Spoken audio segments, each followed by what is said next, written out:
Gene Silva just destroyed Bryce Mitchell at this UFC 314 press conference that just went down. Fuck Bryce! It's a servant greater than his master.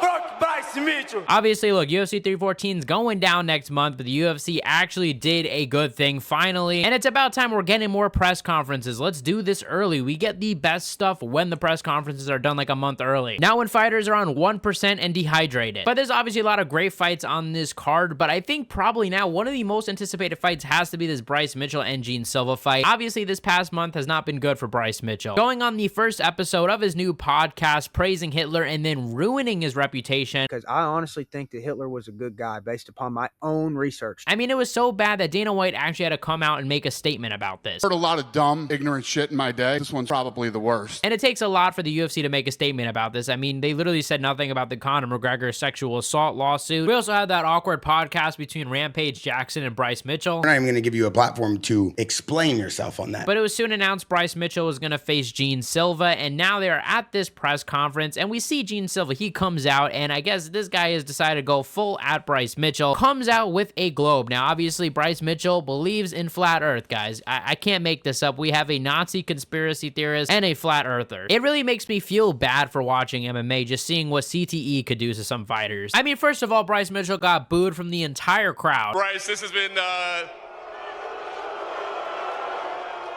it's been a tough couple of months, I would say, obviously. But this is why sometimes I wonder if the UFC media is instructed to ask certain questions, because John Morgan kind of gives a soft question to Bryce Mitchell, trying to, you know, get maybe Bryce Mitchell to gain some respect, gain the crowd's sympathy a little bit, and basically says, hey, look, you've had a rough couple months. Is there anything that you want the crowd to know? And maybe this could be, you know, maybe walking back certain statements or saying, look, I'm just trying to focus on this fight. I know I made some mistakes. But Gene Silva immediately interrupts it and starts a fuck Bryce Mitchell chant. Said, hey, remember, fuck Bryce if the world hates you, Bryce Mitchell. They've hated fuck Bryce Mitchell. Fuck Bryce. It's a servant greater than his master. Fuck Bryce Mitchell.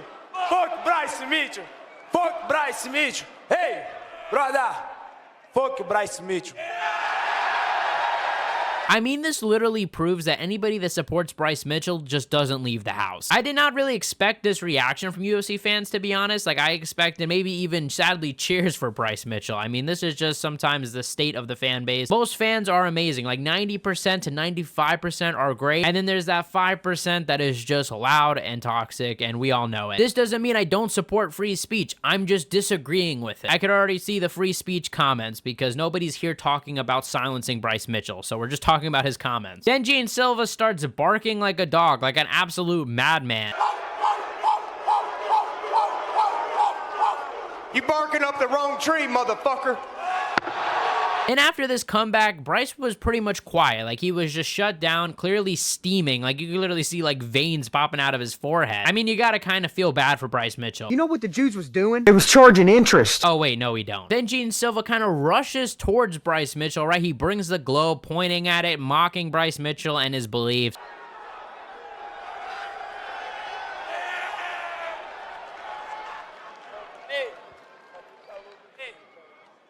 Nice to meet you. Look, Bryce Mitchell. Please. And then he just gets on the mic and absolutely obliterates Bryce Mitchell. Like, I cannot even believe all the things this guy said. Why? Bro, I don't know, but you're going to start seeing the word, and as round, you are going to start seeing that soon. You're lucky you don't. Hey, calma aí. Then people would hey, Bryce Mitchell, você só tá aqui por causa de mim, meu irmão. Calma aí. Bryce Mitchell, calm down, bro. You're only here because of me, bro. You're only here because of me. Você quer conselho? Nem pega no microfone não, pô. Tá até feio. I have an advice for you. Don't pick up the mic. It's getting ugly. Não faz isso, não faz isso. You can tap when you want out. Não faz. Don't do that, dude. Nobody wants to hear you. No one wants to listen to you. Mas, ó, vou te falar. Gotta tell you something. Você acostuma ver a terra redonda, meu parceiro.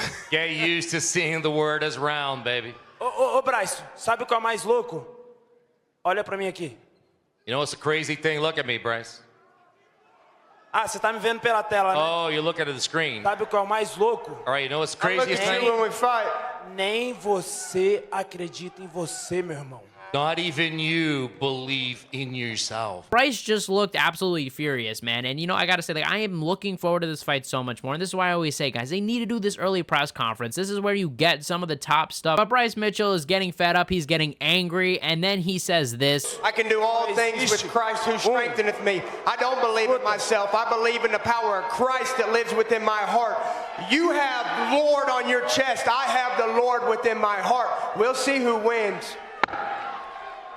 This is, of course, referring to the tattoo on Gene Silva's chest, right? He has a tattoo that says Lord. And I'm really curious to see when this fight goes down, what the arena's like, what the next press conference is going to be like with the crowd, guys. Because, like I said, I mean, we could see it. I mean, there's a lot of comments. You guys see it yourself defending Bryce Mitchell. I'm surprised the UFC even put him on the stage. Dana is really backing up this free speech talk, right? I mean, I believed it, but I honestly did not think they were going to have Bryce Mitchell on a press conference. I thought they were going to bury him in the prelims and just try to get this guy to lose just to get rid of him so there was no problem. Just because, while I'm sure Dana doesn't care and the UFC doesn't care, I'm sure they have higher ups like Disney who care. I mean, we know how Disney can be about these things, about how strict they could be with their own business, and they're not going to want to be associated with somebody that is supporting Hitler, especially when you consider that the CEO of Endeavor is Ari Emanuel, who is Jewish himself, so I'm sure he's not happy about Bryce Mitchell. So honestly, like, I gotta say, yeah, the UFC is backing up what they're saying. I mean, clearly they do not care, and at this point, they're probably too big to care, and I don't really have a problem with how the UFC is handling things, to be honest. Like, I just think it's crazy, and I just don't think anybody should justify what he is saying. But obviously, it's a tricky situation to navigate. I'm not trying to get into this whole thing again because I've talked about this numerous times on the channel. But speaking of silencing, John Anik does silence this conversation. He interrupts it, and we move on, and there isn't another interaction between these two. And I mean, honestly, I wouldn't be surprised if they were told, hey, try to keep, you know, Bryce Mitchell away from the mic, because as I said, it's just going to cause problems from higher ups. I don't think the UFC actually cares. I think it's more of the higher ups. And the media also doesn't get back to this topic, which is why I say, like, I don't know if the media is being told to ask certain questions or not ask certain questions. I'm not exactly sure. And look, I'm not trying to throw shade at John Morgan or anything. Like, this is just questions I have. But the rest of the press conference was okay. I mean, yeah, Michael Chandler, Patty Pimblett, a lot of respect there, nothing there. But I'm excited for that fight. Surprised to see Patty getting love again. I mean, he was hated for the longest time.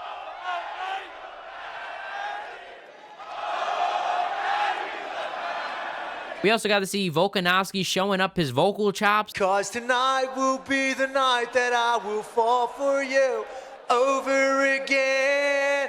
Don't make me change my mind. I'm also really excited to see the Carlos Pratas and Jeff Neal fight. That fight is intense. I mean, the stare-off was really intense, and I mean, just the fighting nerds are really taking over the UFC right now. It was also super surreal to see Patricio Pitbull on a UFC stage. I couldn't believe it. I'm excited for that fight with Yair Rodriguez. I'm just afraid that he might be a little too old at this point to compete with those guys and actually make a name for himself in the UFC. Maybe a Ben Askren situation. And yeah, guys, look, I'm really excited for this fight. This might be one of my most anticipated fights on the card right now, man, because there's so much stakes for Bryce Mitchell if he loses. I mean, if he wins, this could definitely be a really good comeback for him, like it or not. It's a way for him to revamp his career and say, look, I'm putting that behind me. Let me just focus on stacking the wins. And look, people forget that John Jones had a hit and run. So I'm sure people could forget about this easily in 10 years if Bryce Mitchell just keeps winning and keeps dominating. Look, it's if you like it or not. This is just the facts, so we've seen it before. Let me know what you guys think in the comment section below. Also, check out my last video where I talked about the UFC 313 press conference. You guys are the best fan base to MMA. Hit the subscribe button, like, comment, and share, and I'll see you guys in the next one.